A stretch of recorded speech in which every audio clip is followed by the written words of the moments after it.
Have you ever felt unseen? Not ignored in an obvious way, not rejected or pushed aside, just unnoticed.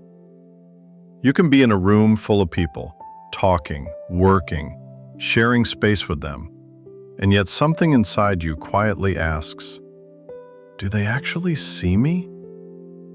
Not just your face, but who you are, your thoughts, your effort, the things that matter to you.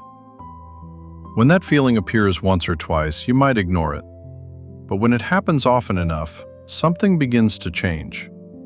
The question slowly turns inward. Maybe something is wrong with me. Maybe you're not interesting enough. Maybe you're too quiet. Maybe you don't say things the right way.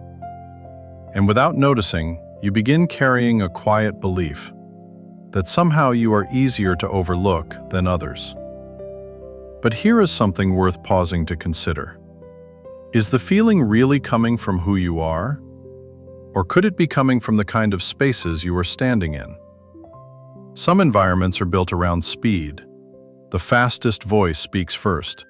The loudest opinion fills the room. Conversations move quickly, and attention moves even faster. In those spaces, people who pause before speaking often disappear. Not because they have nothing to say, but because the rhythm of the room leaves little space for reflection. And if you happen to be someone who observes first, someone who listens carefully, someone who thinks before speaking, you may often arrive one moment too late for the conversation. But something interesting happens when you look at it from another angle.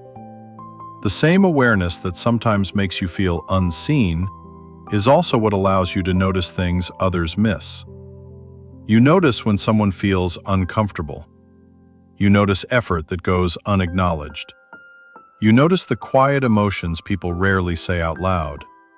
In other words, the ability that sometimes makes you invisible in certain rooms is the same ability that helps you truly see others. And once you realize that, another question begins to appear. Maybe the problem was never that you were invisible.